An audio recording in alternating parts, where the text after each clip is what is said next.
what I would want to do at this time is have you introduce yourself. Just All right, I'll be read glad like- to do that. And when I you- appreciate your inviting me here, and I feel honored, in fact, by being here. Can you tell us a little bit about how you became a judge?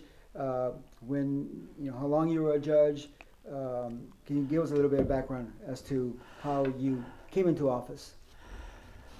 I feel partly that came about because I believe I was a fairly popular young man in town.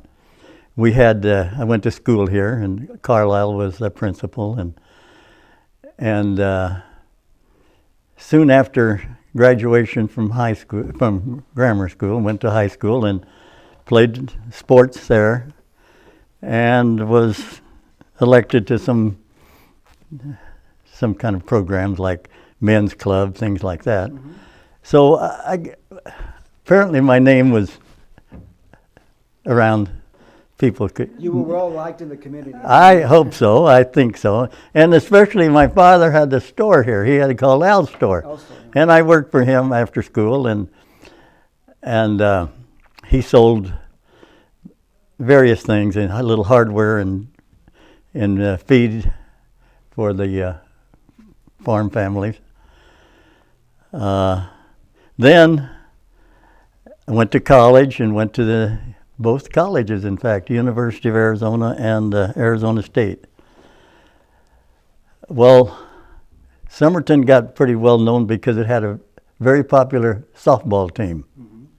In fact, what was so popular about it, we won the state championship from right here from Little Somerton. Right. Roundup Bar. Roundup Bar was pretty active after the ball games. Well, so then by winning the state championship, we were invited to national championship was held in Colorado. Well, we didn't win, but we got second place there. So still the name Fraunfelder was pretty well known, partly because of that. Write-ups in the paper, no doubt. Right, and we've seen some of the trophy that your Uh-huh. team won. Yeah, I bet you have. Yeah, we still have it at the city hall, and some pictures of the team, Uh-huh. accepting the trophy, etc. There's still pictures in city hall in reference to your championship. Okay. And Well, then, after I went to college, I'd had a long-time girlfriend. After college, we got married. We were both 21 years old, and I started working for my dad in his store right there on Main Street. And after a couple of years, the previous judge in Somerton named Cavanagh was getting retirement age, and he wanted to continue working as justice of peace, but he didn't want the job anymore as the city judge and the city clerk. The city clerk at that time actually was the whole administrative office. Mm-hmm. He did send out all the water bills. He collected taxes from the merchants. He took care of the banking, and so that job was going to be open. The city council and mayor were looking for somebody to fill that position. And they came and asked me. I was only about 25 years old. But before that, I had run for city councilman, and I got the most votes. Probably because of the popularity of the games and all that. And they told me, well, the one who gets the most votes is the mayor. I was only 25. I said, well, I don't feel like I should be a mayor. I'll be a councilman, but let's elect or decide on somebody else. Right. So that's the way that worked out. Another person got to be mayor. But I continued to work for another year or so for my dad, and Cavanagh was getting to the very time he wanted to retire. So they asked me, well, would you take the job of city clerk? I didn't think about it being the judge too. If you're a clerk, you think, well, I'll do the bookwork and all that, which I thought, yeah. And I did accept that job in 1958. Glad to have that job. A new wife, and I think I already had 1 or 2 children. But then I learned that I was going to be the city judge beside, and it wasn't as much business as probably now. The highway wasn't as busy and weren't nearly as many people. I said there was only a little over 1,800 residents in our town. Anyway, I got to be that judge of the city and the clerk of the city. And soon after, another year or so, Judge Cavanagh did retire. We were working in the same office there for a couple of years. So I learned what I did learn a lot from him. But then as soon as you get to be justice of peace, you go to a more of a state educational system. Right. And I did that. And let's see, kept that job for many years, and all those years, the city didn't really grow much. I guess the councilmen weren't so excited or enthused about growing. We had, in fact, I remember very well, one of the councilmen says, we have one bank, we got one lumber yard, we got one good grocery store. We probably had 2 or 3 grocery stores. But we have one good department store. We got one of everything. Why should we have more? Well, that wasn't really an answer, but. Well, let me ask you this: how did your family? Maybe I should have asked this before, but how did your family settle in Somerton? Somerton. Well, it really began with a grandfather who was a construction. He had a construction business in the city of St. Louis, Missouri. And he was killed in a construction accident. Evidently, there was some money in the family, but the business was not something that none of the sons were too young. They didn't want to continue that. So they learned of land available in Yuma, Arizona, Yuma Valley. So my father, Al Fraunfelder, and his brother, Henry Fraunfelder, came on the train to Yuma in 1915. And they met a man named Sanguinetti in Yuma who helped them find land that was available in lower Yuma Valley. And they came down to the valley and found this 80-acre parcel located on 19th Street between Avenue G and H. And they settled there. They built a house. It's still there. Did a good job building. Just young men. They were still teenagers. Really? But they had already been to school, and probably because their father was construction, they were capable of building. And they did build a house and cleared the land. And they met another family just across the street, you might say, named Lott, who that's for another story, but we'll get into that. But there was several kids in this. After they got the house built, the rest of the family moved. Even their mother came with them. A brother and 2 sisters all came out. Well, like in probably in most every country we know, the oldest son is the one who inherits. So the eldest son that came and built, it was named Henry Fraunfelder. So my father Al and his younger brother Spike had to find other work. There just wasn't 80 acres wasn't going to support all those families. Right. So then my father got a job in Yuma, and his brother Spike also became a fireman in the city of Yuma. But Henry continued the farming business. And then my dad, after he worked in Yuma for a while, actually came to Somerton and started working in the Valley Commercial Company. Mm-hmm. That was a building that's about where the brand new city hall Right, is now. exactly, And the owner of that building was named Pete Camel.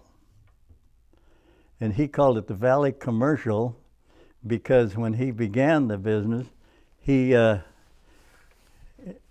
talked to several of the farmers in the area, and he said, if you'll help me build this business, you'll be not exactly owners, but you will be entitled to some discounts.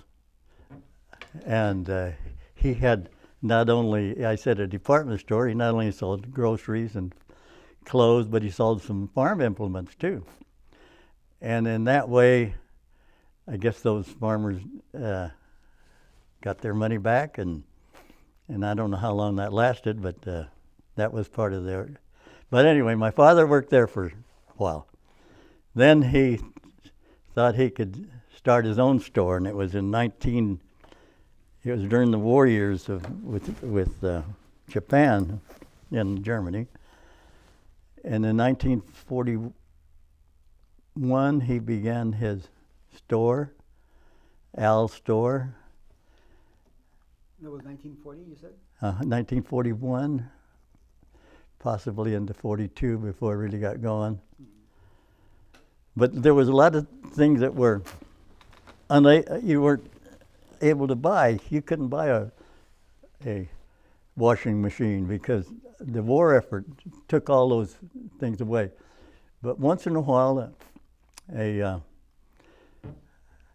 supplier that my dad was a friendly person, and whenever a salesman would come around, why, Al would invite him to dinner at our house and have a beer with him, and so those guys liked Al. Mm-hmm. Whenever they had something available that was hardly available, they would send it to him to sell. Mm-hmm. Several times on the railroad, there would be people come all the way to our store in Somerton and said, we want to buy that washing machine from it. We want to buy that refrigerator. He didn't even unpack it. It was already sold. So that helped him get started. And there was a lot of cotton picking in those days. And So your dad's name is Al? Al. And your mom's name? Mary. Mary and Al. Mm-hmm. It's strange. The families didn't put middle names as much in those days. Al didn't have a middle name, and Mary didn't have a middle name. And when sometimes we're asked now about your mother's maiden name, and I say Mary Lott, they say, well, what's her middle name? She didn't have a middle name. Anyway, that's their name. What other, other than your dad and Spike and Henry, did any other family members, any other cousins or relatives come to Somerton other than that immediate? Well, I did start to mention the family named Lott. And the Lott family lived in Douglas, Arizona. Their father was a mining engineer who had worked in Sonora, mm-hmm. but he kept his family in Douglas. And he would travel, I think, to Cananea and other mountainous towns to help the mining industry. Well, in about those years was a individual named Pancho Villa, mm-hmm. who was kind of a rebel. That's him. And he came, and his group came into Agua Prieta, across the border from Douglas. they were probably wild and drunken cowboys. I don't know what they were. But they all had rifles, and they shot their guns across the border. And the Lott family's house was close to the border. Mm-hmm. And my mother said that she remembers her father telling them, put sandbags on the windows. And the bullets came, but didn't ever hurt any of them, but it did hit the house. Mm-hmm. Well, anyway, the father, Lott, says, we can't live here. Enough is enough. And they moved also to Yuma Valley. Yeah. Only a mile apart from the Fraunfelders, or less than a mile, half a mile. But on the north side of 19th, and the Fraunfelders on the south side. So that's how they got. And they got acquainted because the Lotts came in 1915. Oh, they all came, the Lotts came about 1914 and the Fraunfelders in 1915. And I'm sure those dates can be verified, but it's within a year. Well, I told you once about all the family of the Fraunfelders, and the Lotts also had 3 sons and 3 daughters. And they both were clearing the land, mm-hmm. cutting down the mesquite trees. I can remember the big pile of mesquite trees that were huge stumps, and they used them to build corrals and fence lines and all, but so there must have been a world of mesquite trees down there in those. So in the year 1917, on June the 17th, which was just 100 years ago, last month, mm-hmm. the Lotts and the Fraunfelders said, let's have a picnic. We're pretty good neighbors, let's have a picnic. The boys and the girls are all teenagers. Mm-hmm. Well, probably they saw each other before then. I can't say to that. But that was the date that they all said we got together. Mm-hmm. Then after, I guess, some romantic days together, 3 in one family married 3 in the other family, mm-hmm. which resulted in 14 children. Those children, at least, and one of them married a Barclay family, and we know now of a big farming industry here, Barclay. And then, well, the kids didn't all stay here, but we had one that became a doctor, and he was one of the owners of the Los Angeles Dodgers. Oh, really? And San Diego Padres even. Uh-huh. Maybe a very minor interest, but he was involved in that. Uh-huh. Others, in fact, my brother is a doctor, and one became a captain in the Navy. Several turned out to be some pretty intelligent people out of that group. Right. And what year were you born, Judge? I was born 1930, January 1930. Recently, this group had a reunion on the 100th day of that picnic. It was June the 17th. I told a quick story. I guess you don't mind if I tell it now. Go ahead. I said my story was also in June, and it was on a Saturday night.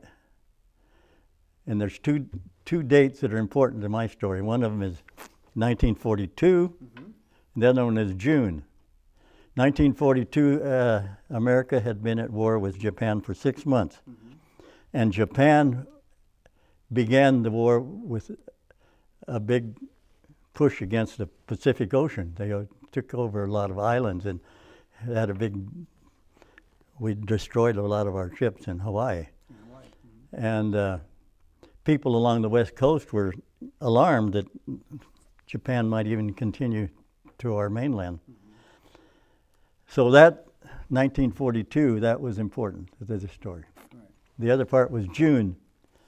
And in June, the river, our river, Colorado River, was huge. All the rain, the snow from the Colorado mountains was all melting. There was only one dam, and they released most all the water. And the river right behind Gadsden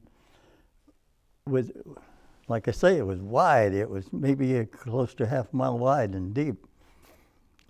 So that Saturday night in June in 1942, I was 12 years old. And there was families would get together because they didn't have televisions or cell phones or nothing. They'd get together to visit. So about 8 boys were there that night, and they said, "Let's go over to the river, go swimming." I said, "Okay, let's do it." So we went over just quarter, half mile behind Gadsden, and we were out there swimming and having a good time. And somebody said, "What's that out there in the river?" There was a wave kind of in it. And somebody, "It's a Japanese submarine." Because the river was big, and we were all had Japanese on our mind. We were teenagers. Right. So, of all things, we ran to town and told our uncle, "We don't know for sure, but we maybe." He said, "You boys are crazy. There's no submarine." So anyway, that was a little story I told at this reunion. But we ought to get back to why we're here. I'm sorry. No, that's so. You've already told us, but now for the tape, you went to school locally here at the grammar school. That's right, sure. And what was it called back then? I believe Carlisle Grammar. Carlisle Grammar. Sure, I'm quite sure it was. And And then you went to Kofa, or where did you go to high school? no, Yuma High was the only high school in the Yuma. In fact, all the way from all of the Bard, California area came, and Welton area. All those kids had to come into Yuma High. Yuma High.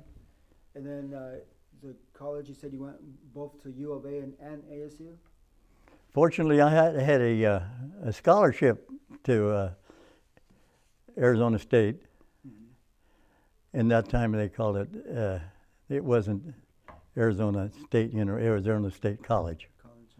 And somehow I got a football scholarship, and so it didn't cost, and they paid all the tuition, they paid all the room and the board, everything for me. I didn't know how lucky I was. I probably should have studied harder. But anyway, I went to school there, and then stayed a couple of years, and then transferred to University at Tucson. In Tucson. Mm-hmm. And when did you graduate from U of A? Do you remember? Actually, I didn't ever graduate. Mm-hmm. No. But the year was 1951. 51.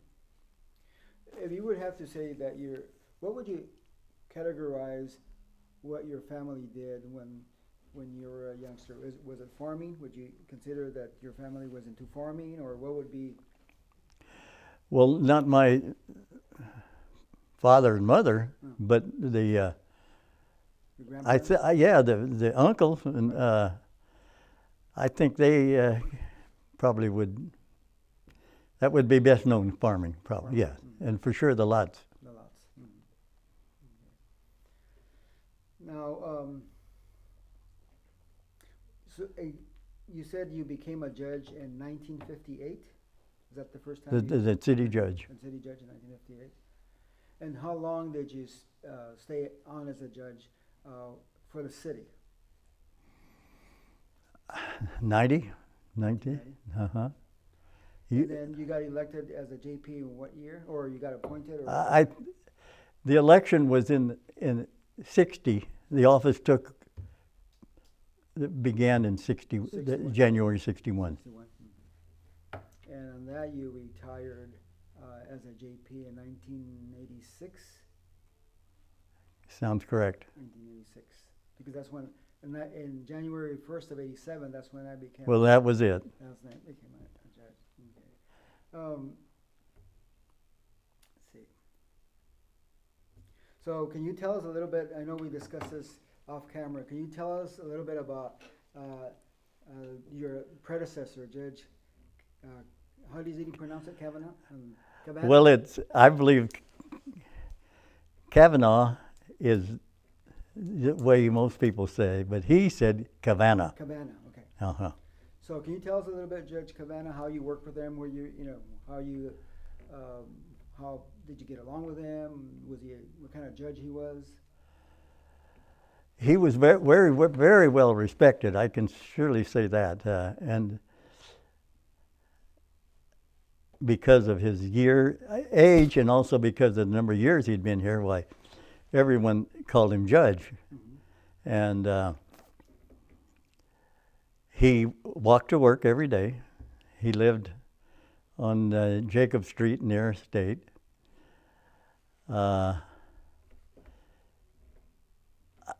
I don't know what he may have done or why he came to Somerton, but he was here a long time, as we know.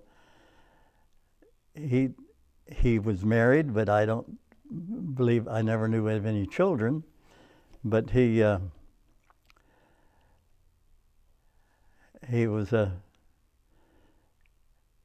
surely a well-liked individual, and had no problem being reelected each time his term came up. How was he as a judge? I mean, was he firm? I think what he taught me was, don't be too hard on people, and don't be too easy. Somewhere in between. Well, maybe we all have, maybe not all, but that's an instinct we probably live with. Mm-hmm. But he put that into me pretty thoroughly. He didn't try to influence me in any way.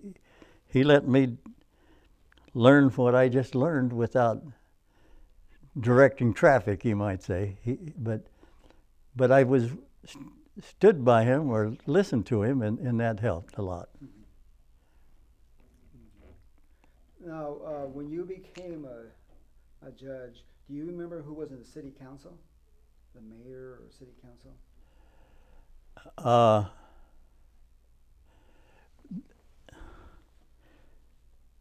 I believe the first one was Gallagher. Jerry, M.A. is actually Gallagher. And then there were several.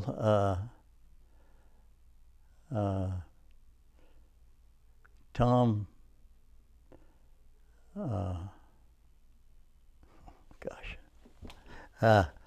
I should have been thinking about this. But Mr. Gallagher was the Gallaghers are the family that we all know as can't remember his first name either. George Gallagher. George, that would have been his father? Correct, yes. Okay, so George Gallagher. And George has two twin brothers that passed away quite a few years ago. And correct me if I'm wrong, is George Street actually named after George Gallagher? Is that why it's called George Street? That's the story. I doubt that. No, okay. It was named before George was ever born. Oh, really? Okay. I'm sure. That's the story that my family received, that it was because of George Gallagher, and we always assumed it was true. We had no reason why not. Sure. I don't know, but I don't believe that could be. That would be accurate. Where was your court located?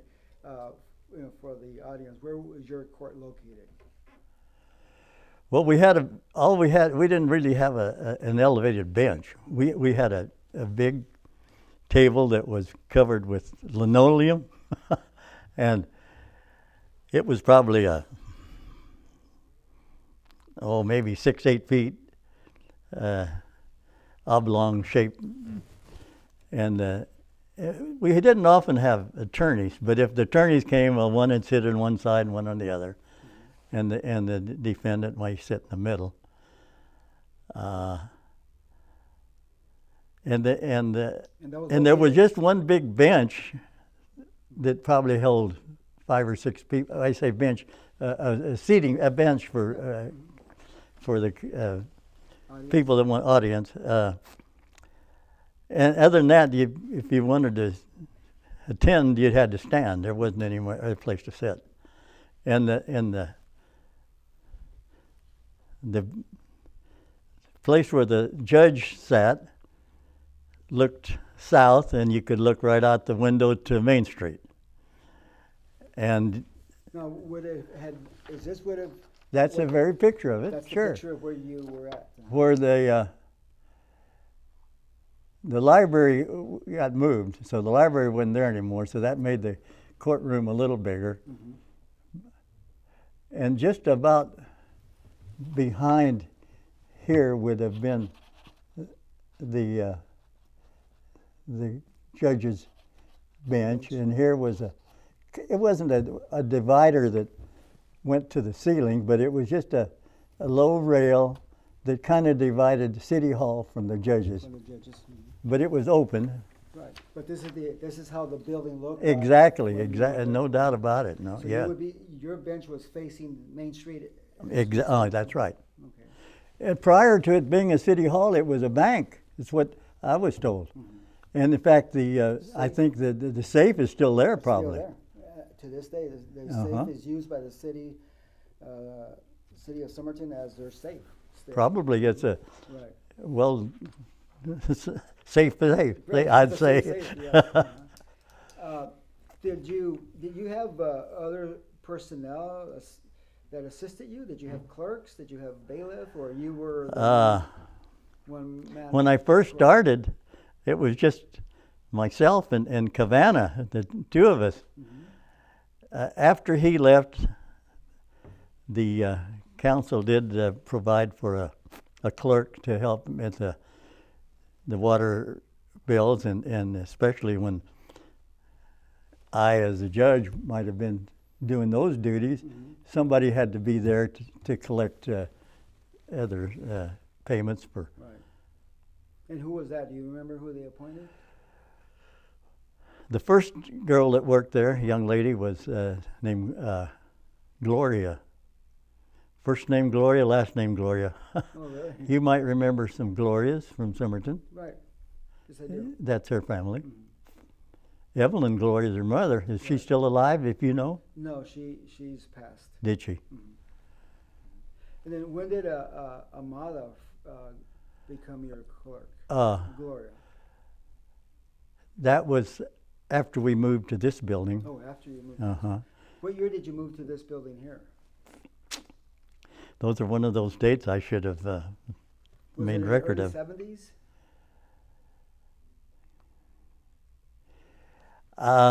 It doesn't seem like it was that long ago, but as you grow older, time changes, doesn't it? It could have been. And then Amada was, she did the city, mostly the city end of it. Mm-hmm. And then Rosa came and did help me with the county. Okay. Yeah. Rosa Macias. Rosa Macias, as yes. JP clerk. Yeah. Okay. They may have worked for you too. And they sure did. Uh-huh, For many sure. years. Now, this building where we're having this conversation. Oh, sure. This is Al's store, correct? This was the store we moved to, like We talked about it we earlier. talked about. First, you had the store that was kind of catty-cornered from this old city hall. Mhm. And then that building didn't actually belong to my father. He rented it from a next door merchant who had a grocery store. His name was Jimmy Ng, N-G, Oriental, Chinese. And Jimmy wanted to enlarge his store, and I think my dad also wanted to own his own building. Mhm. Prior to that, there was a fire in this building. It burned completely. So it was a vacant lot, and Al managed to buy the property and built this building that exists now. What year do you remember what year that was when that would have occurred? You came up with 70s, and that's probably right, but I can't tell you. But what year was the building built? Was it? Oh, the building. Uh-huh. Oh, before that, because the store was here for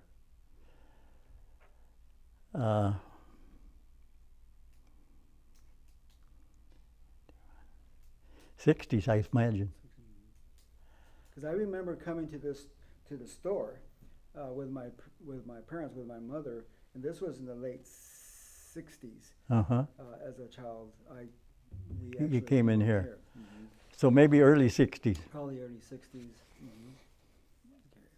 The fire that destroyed the building prior to this one, I was still in grammar school. Grammar school. So it was a vacant lot for probably many years.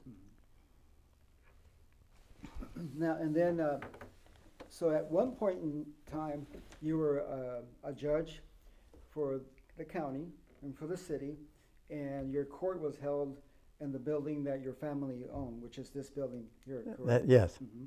And then eventually, your family sold the building to Yuma County, is that? That is correct, Uh-huh. yes. Okay. And that's who owns it still, is Yuma County.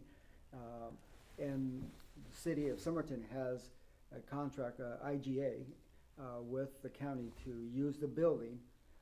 As long as we house one of their departments, which is the WIC department, we upgrade it and we take care of all the costs. I think it's $1 a year rent. That's what the city pays Yuma County for using this building, as long as we maintain it and we allow their departments to use the back part of the building. You've also done some inside improvements, quite a lot. Yes, we have.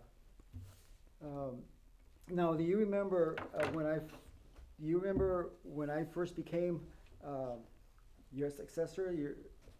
After you, I mean, do you recall the first year, a couple of years we worked together, just like you worked with Judge Campbell? That's right.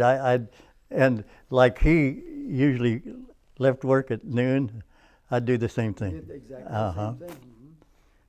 For the first year and a half, I was both the city judge in San Luis, if you remember, and the JP here. Yes. So you would hold court in the morning here as a city judge. I would hold court in San Luis and then drive over here at noonish, and then by then you were done, and then I would come and do my JP. That worked out.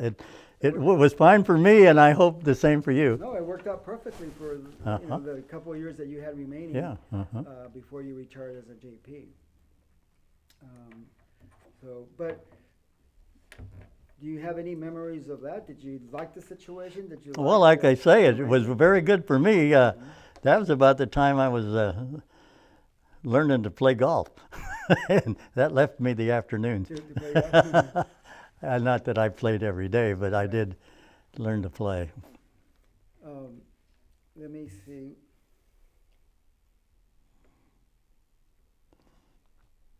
And my wife also retired from teaching at about the same time I did here. So They will be interviewing me, and some of the stories that I'm going to be providing to them.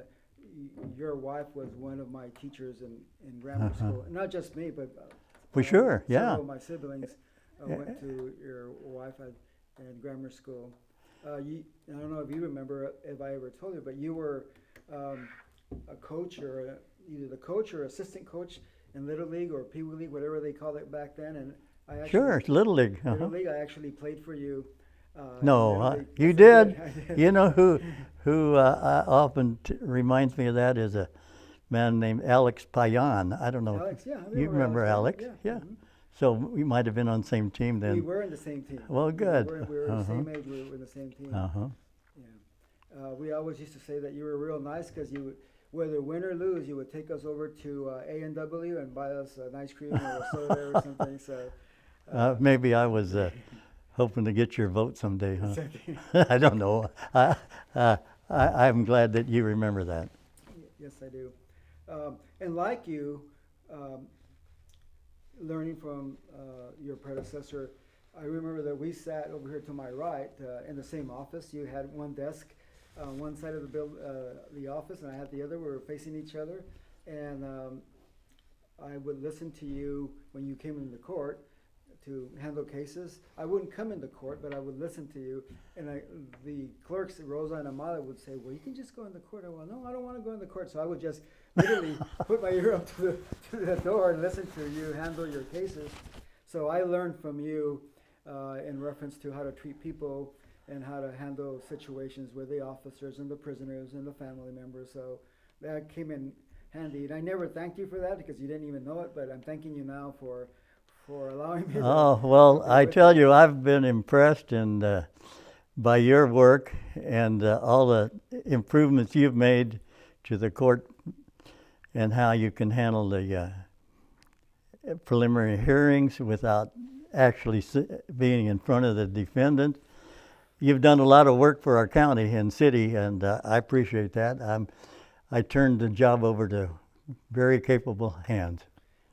Thank you. And one more thing, I'm reminiscing, when I first became a judge here, and I would come over and sit there with you, I would remember people coming in and wanting to talk to the judge about a ticket or whatever the case was.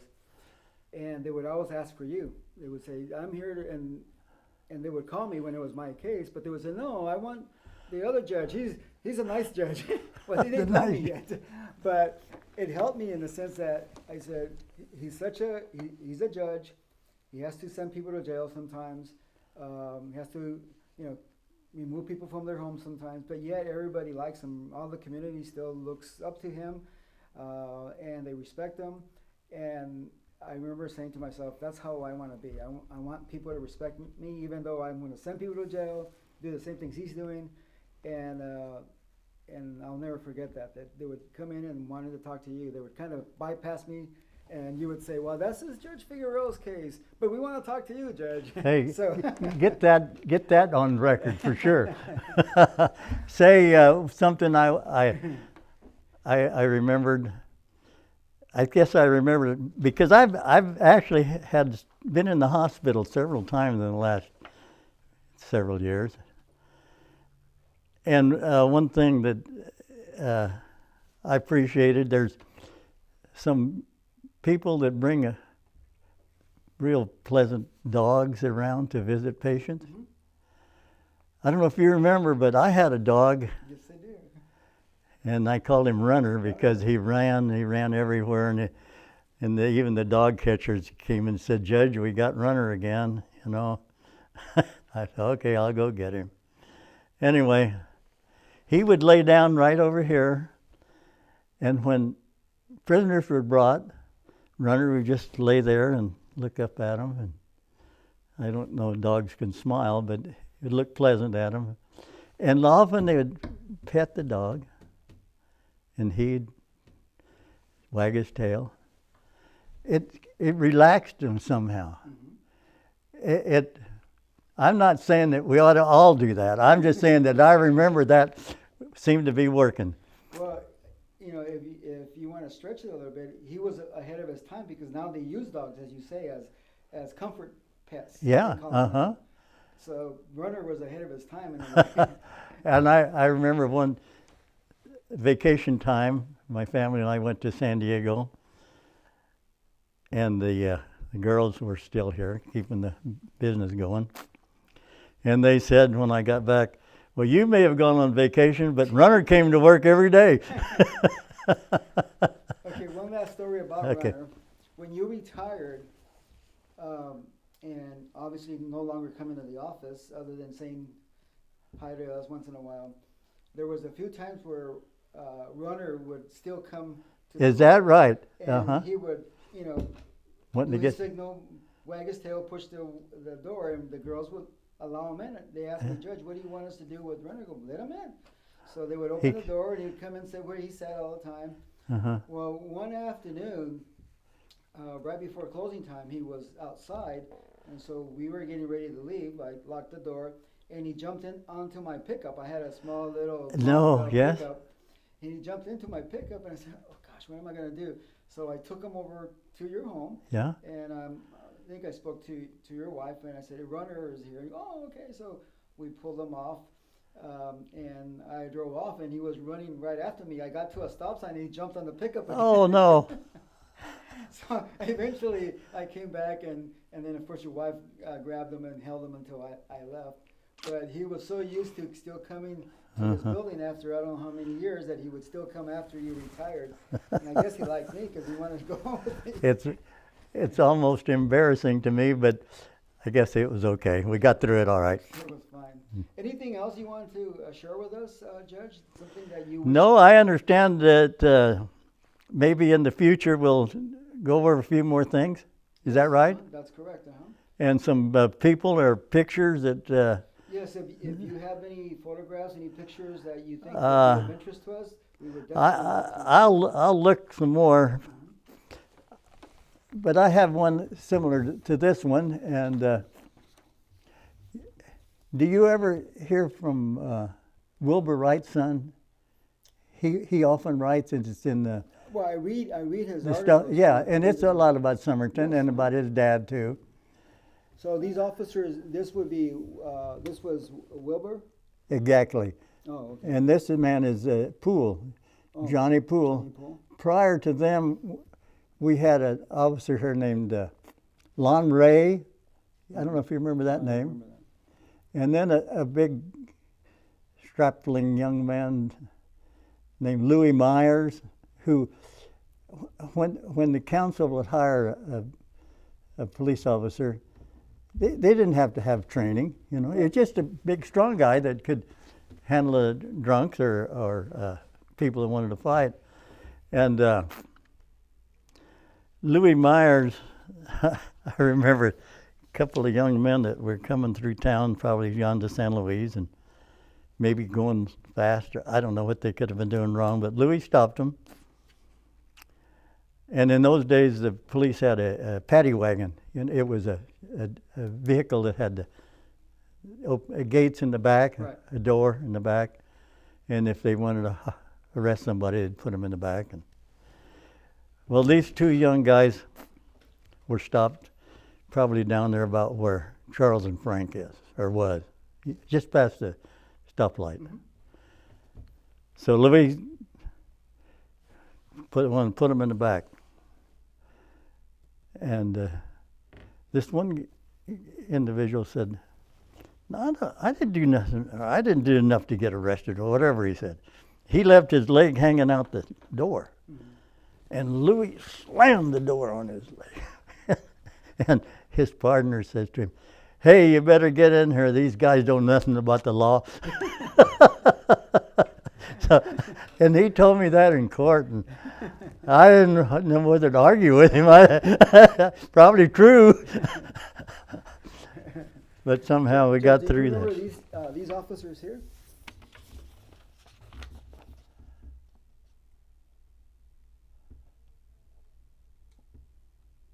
Well, this is Garcia, Albert. Albert. He was chief for long years. And this is one of the,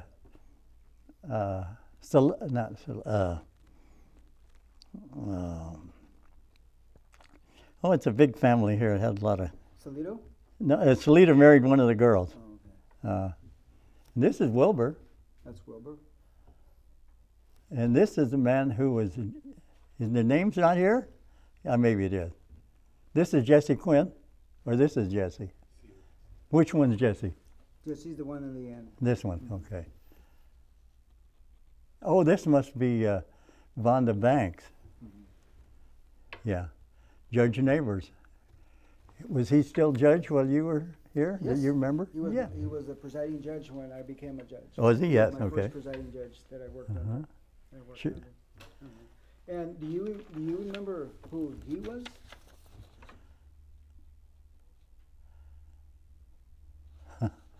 No, no. That's like a more recent picture, I'm assuming. So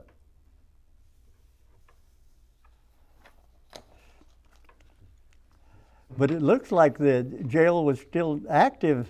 mm-hmm. But I remember we had a lot of work done from the prisoners. Uh-huh. When Somerton first got its sewer system for the whole town, because we all had septic tanks.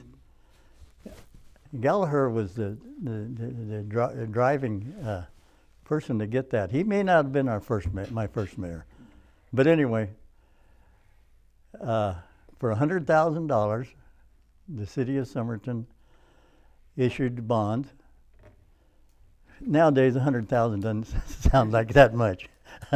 But anyway, for 100,000, bought a backhoe tractor, bought all the pipe, and taught one of our people here how to operate the tractor. And the prisoners actually laid the pipe. Really? It was pipe, I guess they do it the same. I don't know. They stick them together. Right. And did all the alleys with the prisoner labor. And that would have been prison from the Yuma County jail? No, from this jail, and we didn't even lock the door. Oh, from this jail? Yeah. I did and the guy that was the ramrod, he would cook meals for them, feed them good. He told me, he said, we got to give them some good protein because we're working them hard. And I said, okay, besides beans, we got to put some ham in there. I said, good, do it. So maybe it wouldn't be allowed these days. I don't know. But the guys didn't run off. They could have, but they didn't have anywhere to go either, I suppose. That's about it, huh? That's about it. Okay. That's about it. Is that all right with you? Oh, that's awesome, Ernie? Judge. Thanks, Judge. Thank you. Okay. Thank you, Judge. It was Oh, really nice heck. talking to you again. I'm sure you guys. Maybe I told Ernie when I first left, I was hoping that somebody would ask something about your days here and time here and things that went on. And nobody seemed to care. Anyway, I'm glad you guys do.